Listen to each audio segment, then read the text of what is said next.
All right, we're going to go ahead and get started here in just a little bit. I've got about a minute to 7. Give everybody a chance to catch up if you need to.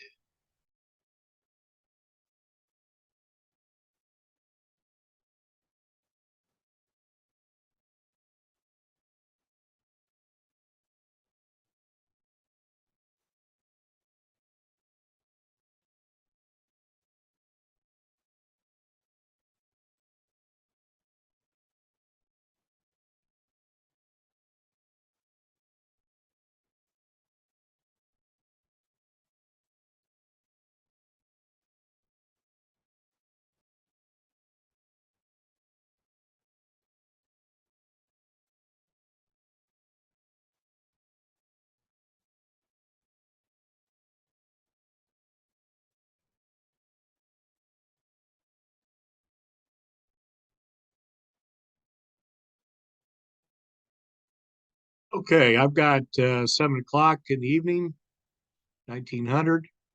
Let me make sure that I'm recording this.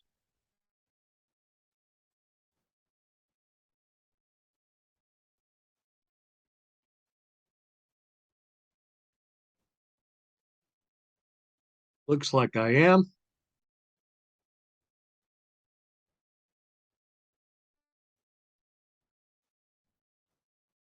Yeah, I think we're all set. Okay, so LDR 300.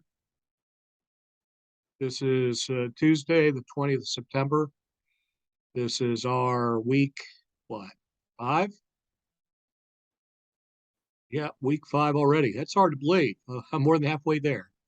All right. So LDR 300 is your foundational leadership course.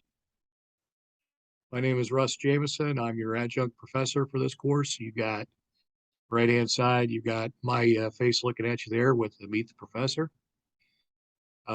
Your text, again, be sure to read, notate, highlight, hold on to this text. The reason is it's got a lot of good information in it. And it's stuff, as you'll see, that I don't require you to memorize, not rote memorization like you probably recall from other courses, like when you were in grade school or elementary school or high school even. Really, I want you to be more familiar with the principles and being able to understand, be able to articulate uh, the principles that are in the leadership experience. So when asked a question of Herzberg's two-factor theory, you could speak to it a little bit. That's not memorization. That's just basic understanding. And that's really what I'm after. This is a text that you can go back and reference all through the course, all through the coursework that you continue to have here at the University of Mount Olive, uh, and in whatever occupation or vocation that you pursue or continue to pursue in the future. And then this also translates into other areas within your own family. These principles hold true, I think, within church groups, within other social organizations you may be participating in or with, and and overall, just how you relate to people. This is a very good text that lays out, again, very good principles. I think if I had my way in designing coursework, any type of bachelor's degree that I could design for leadership would include a heavy dose of psychology. And the reason for it is obviously emotional intelligence and understanding what makes people tick. And that's what you find here in this textbook. So again, I recommend you hold on to it. You certainly are going to use it again in coursework here at University of Mount Olive, predominantly in case studies of leadership and in the capstone course, LDR 490, which you will read a nonprofit and a for-profit book, if you will, one each. You will do some comparison, contrasting, and pulling out of these leadership principles, treating it not unlike a case study. The trick in the LDR 490 capstone is is that you will do most of the talking, most of the teaching, because it's run predominantly like a Socratic seminar. Socratic seminar, named after Socrates, of course, is defined loosely as a question-based method of learning. In other words, the instructor asks a question and you, the students, do most of the teaching to each other based on a common text or a common framework. And again, in this case, being two courses or two books. I'm sorry, I've got some neighbors working on a vehicle, so there's a little bit of noise going on out there. Hopefully it doesn't translate over. All right, anyway, 7:05. Looks like just me. That's fine. Again, this is a not a mandatory. This is not a mandatory session. It is designed for your use, your assistance, your help. Again, if you go into the front page of Moodle, past announcements in the syllabus, you will find the introduce yourselves, and many of you did. And then you've got the ask for help forum. We'll click on that real fast. Nobody has asked for help. That's fine. Those of you that have, predominantly you have emailed me, which is fine. Again, email is the preferred method in this case. If there is not an emergency and that we could do some basic communication. As you learn, though, in readings this week, or you will if you haven't done your readings yet, is communication, which is a very good course. It talks about the different means of communication. In other words, how you communicate, whether it's face-to-face, whether it's verbally, non-verbally, by text, email, what we would call channels. And I think this is a tremendous chapter to read, and one that takes, I think, some serious study. In fact, all of them, I highly recommend to you to go back and study. Don't just read these chapters, but get in there and study it, because it highlights an issue that I've seen predominantly in the last few years, which is more and more reliance on texting as a form of communication. Texting is fine as a form of communication if you're sending very basic data that is generally not controversial. However, if you're breaking up with a girlfriend or a boyfriend, if you are ending a marriage, or you are counseling a subordinate, predominantly in an adverse counseling manner, in other words, you're correcting performance, not rewarding performance, then I would suggest to you that texting is not the way to do it.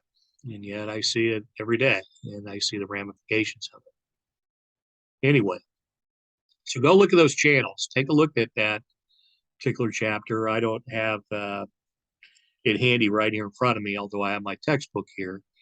But you'll see certain channels facilitate certain types of communication. And those aspects of communication that require a lot of situational awareness and facilitate understanding needs to be done face to face.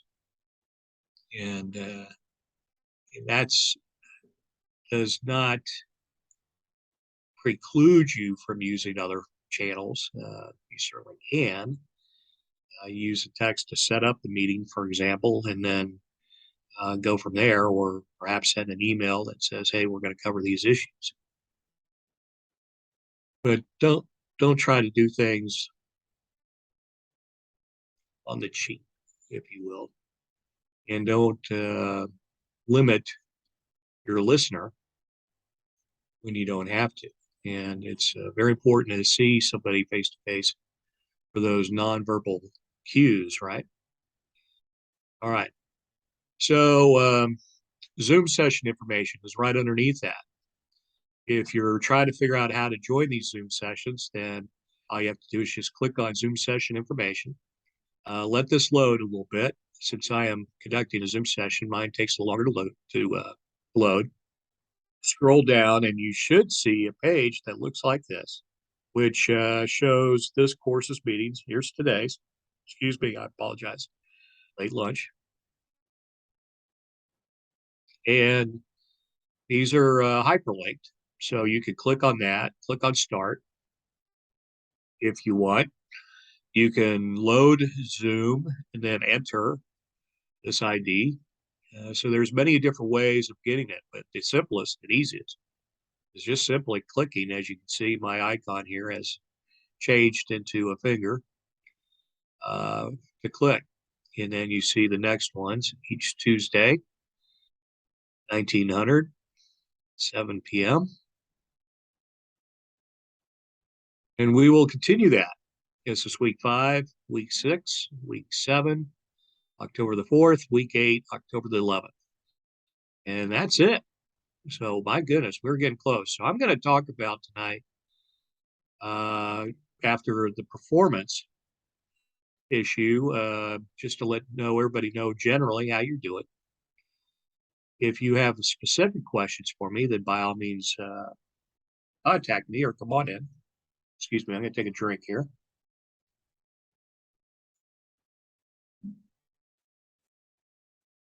Iced tea, non-alcoholic, in case anybody's concerned.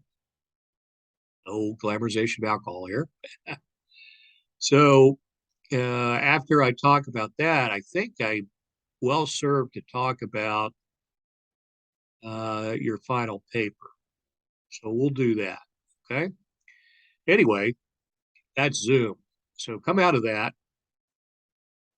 and let your page load again. And you'll see underneath that weekly office hour Zoom sessions, shared video files. And if you look, you'll see where Zoom sessions are in. Now, I ask your understanding.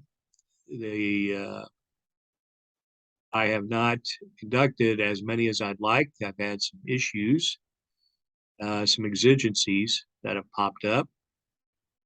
And I would say to you that that is not preferred and not by design. I wish I'd done a little better than that.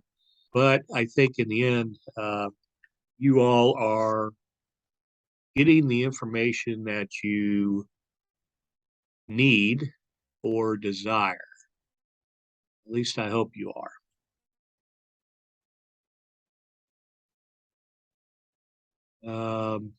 If not, then I'm going to ask you to contact me.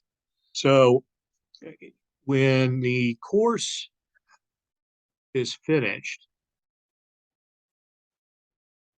and I just noticed a mistake there and I'm having to correct it.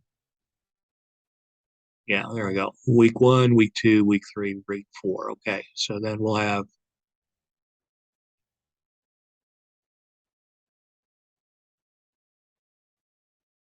week number 5. Oops.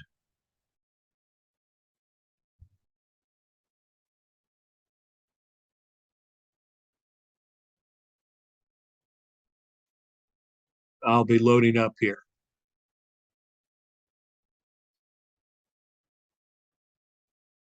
Okay. All right.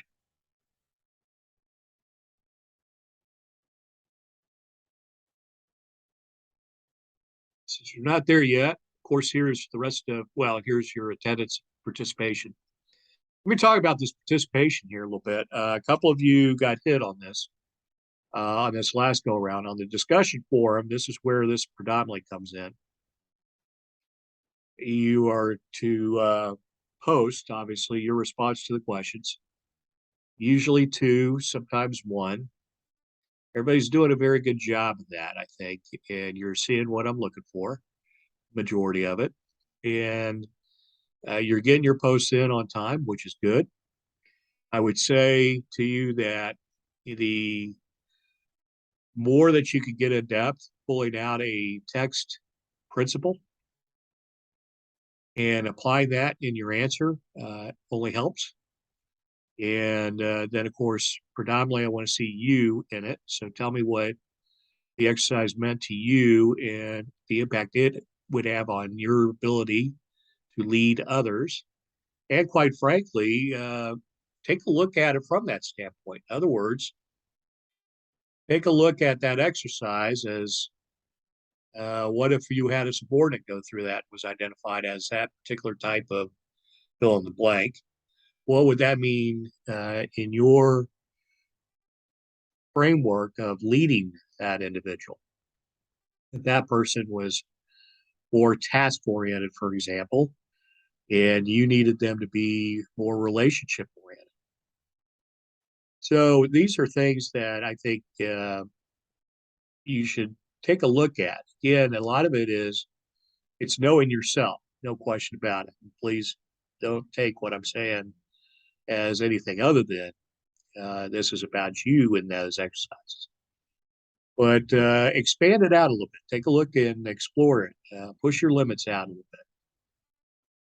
On the participation side, I ask that each of you comment on a minimum of 2 other students' postings for that week.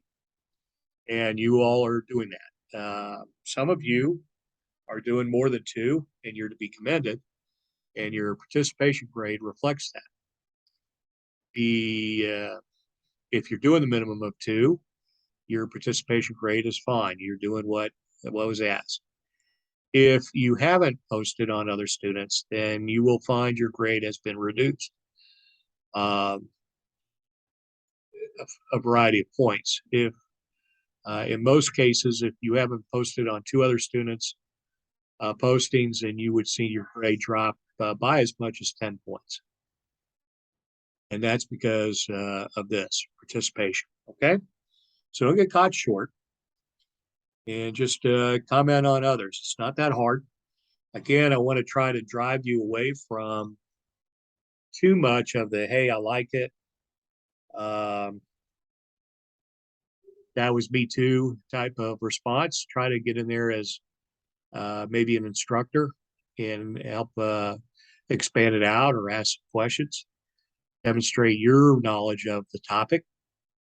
But again, in other words, just engage, if you will. And certainly, if you want to respond to what somebody has posted on your page or on your discussion, then by all means do so. Okay. All right. This is where I take attendance. Again, attendance for an online course means that you have logged into the course and submitted work for grading, or you have initiated contact with me to ask a question about an academic subject studied in the course. All right, just simply logging on and viewing Moodle contents does not imply attendance. Okay, you need to have done something. In many cases, I will accept just doing the discussion forum or just taking the quiz, and I'll still mark you present. But obviously, do the work. Okay. All right, good. So 7:18, we're going to do about another 12 minutes. So let me again talk about overall performance. That would have been week 4. And if we looked at the questions, one was the importance of mission. Take an organization you currently work for, provide current mission statement. Everybody did a good job with that. I really liked what I saw. Many of you took the initiative and went the further step that I really love, and that is you brought it up at your organization. A couple of you wrote your organization's mission statement. Phenomenal. And remember, mission statement is that enduring statement as to what the organization is or does. It's designed to be long lasting. Your mission statement is derived from an analysis of your essential tasks. All right, in the military, we call this problem framing. But what you have to remember is and understand is that when deriving your mission statement, you take a look at your higher headquarters order. You take a look at the tasks that you've been identified to do, your specified tasks. And then you look at those implied taskings that have to be done in order to accomplish the specified. This derives your essential tasks. Your essential tasks will then become what your mission statement consists of. These are things you must do to have a means here of identifying what your organization does. In the final analysis, what has to happen is you need to identify your who, your what, your where, and your when of what your organization does. Note I did not say your how, and that is more in how is your strategic plan to get you to your vision. Okay. In the end, on the mission statement, the reason why it's so important for people to know it, to understand it, is if your employees, hold on just a second.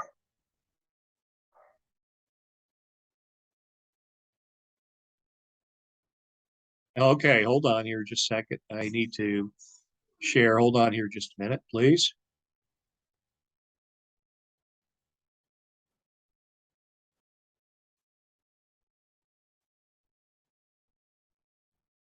Okay, we're going to go ahead and resume recording here.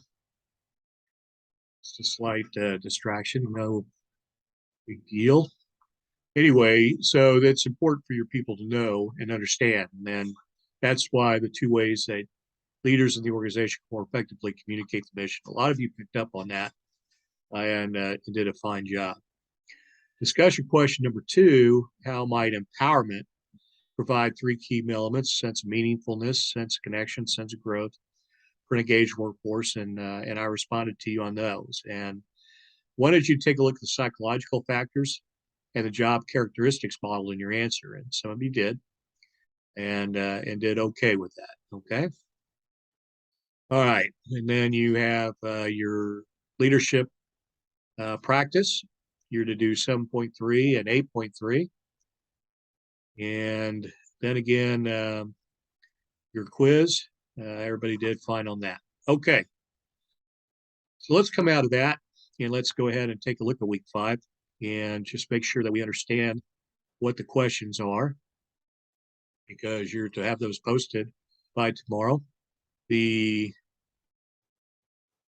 Let this load here. I apologize for the delay. All right, discussion forum for week 5. This is a good one. I really like this. Why do you think storytelling is such a powerful means of communicating for a leader? Remember, story has a beginning, an ending, and a middle. So in this aspect, it's an important leadership tool for the leader, because you're shaping and setting the stage as to what is expected. And this relates to the issue of how as active listening related to storytelling. On discussion question number 2, you're to look at chapter 10 in leading teams. It's, hold on here just a second. All right, I'm back. Sorry for that delay. In chapter 10, as you're talking about leading teams, you're talking an issue of high performance teams and the key decisions on saying. What I want you to do is take a look back at your own experience and identify a best practice you saw a leader use or that you used to develop a successful team. Okay. You could also answer that in the negative by identifying a worst practice that you observed, which would have caused dysfunction and need to be corrected, or the team entered into a performing stage. All right, so good stuff here. Good opportunity to explore and expand your limits. And then we go ahead and continue in. You have your weekly leadership practice. You do your 9.1 on page 327 and do 10.3 on page 387. And of course, then week 5 quiz. I think you all are doing very well on the quizzes now. I think you have seen how I set them up. You get 20 questions, 45 minutes to answer, which is plenty of time, I think. It appears to be. And it has 10 true, false, and 10 what I would call best answer. Many call it, multiple choice, which is true. You have multiple choices. But I think in the end, excuse me, what we're really looking for is for you to give me the best answer of those listed. Okay. I think you'll find that the quizzes are fairly straightforward. There's no attempt in there to trick you, deceive you, play any small game. I think they're straightforward, and of course is based on your text. On your quizzes, you're free to use your notes, PowerPoint slides, text, anything to help you. You will have needed to have read the chapters first before you take the quiz, because there is not enough time for you to read a question and then go hunt and peck in your text to try to find the answer. You'll need to have at least showed some study. Okay. If there are some of you out there that are scoring 100 on this test because you've not read the text and you're doing it anyway, well, more power to you. But the idea here is for you to demonstrate knowledge, not to see how well you conduct a scavenger hunt, if you will. Okay. And the only thing I ask you on the test or on the quizzes is that you don't use your neighbor or any others. In other words, do your own work. Okay. So that week 8, let's pull that up real fast. Let's pull it up real fast. Here we go. All right. So what we want to look at is your leadership effectiveness paper. Okay. The purpose of this paper is to demonstrate your understanding of leadership by applying the concepts in class, your professional life or personal life, and your professional career. And it should present and explain your understanding of the concept study. All right. So you have done, at this point in week 8, you've done 16 of those know yourself exercises at a minimum, because you had to turn them in on Saturday. Many of you have taken the initiative and have done all of them, which I really commend. In other words, there was nothing limited to you in which ones you had to read and not read. You just had to do at least 2 of them. What I want you to do for your paper is pull out 3 to 5 of those that identified your greatest strengths and weaknesses, or other valuable characteristics. Okay. Identify any characteristics you want to change and the process for doing so. In other words, how will you do that? So don't just tell me you need to improve communication. How will you improve your ability to communicate? Are you going to take another course? Are you going to study communication? Are you going to write down what channels you would use for what type of communication? You see what I'm getting at? In other words, I need you to pull into it a little bit. And then what has this process, this course, taught you about the type of leadership style you have? Right? Now, again, you do not need to take up space in your final paper describing the exercises or the process of completing and scoring the exercises. Again, just as in the weekly, I know what the exercises are because I've studied. All right. What I'm really after is you saying, okay, when I took this exercise, it showed me this type of leadership characteristic. I think that was a strength, a weakness. I think that was valuable. I didn't agree with it, however you want to attack it. And then demonstrate what you would want to change about your leadership. and how specifically you would do that. And then what the process, what this course is taught.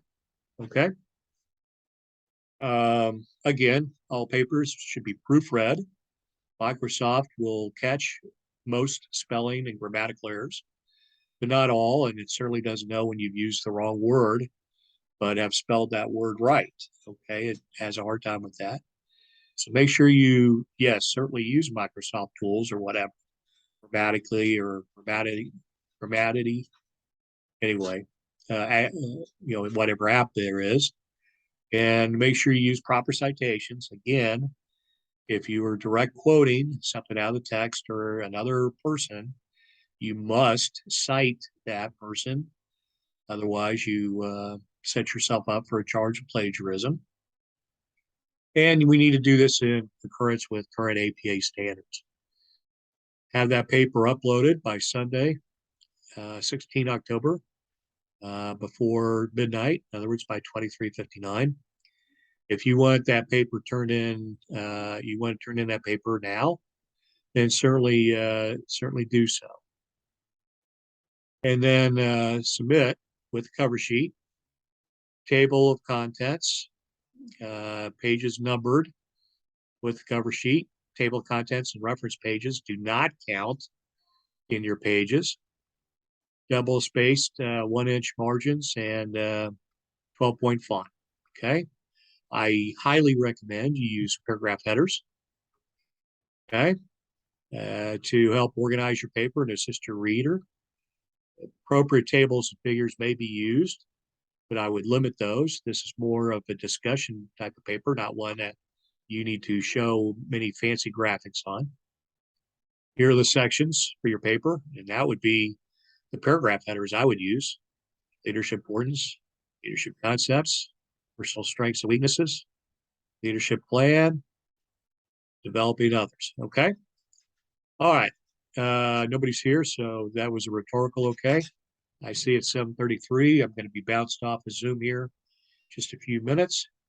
Again, I don't think anybody joined, so I'm going to have finished recording this. I will upload it to Moodle and to Zoom for those of you that may want to look at it later on this week. All right. Again, most of you, everybody's doing a good job. I'm very impressed with this course and the inputs, the insights, and what you all are bringing to this course. I enjoy reading what you write. I'm very intrigued where you're heading with this and your leadership journey, and I encourage you and ask that you keep charging. Okay. All right. With that, I'm going to sign off here. And in a few minutes, it looks like The Chosen is doing a live stream. Those of you who haven't caught The Chosen, you should. It's an app. Dallas Jenkins look at the life of Jesus through the eyes of his apostles. And it's very well done. Anyway, good night.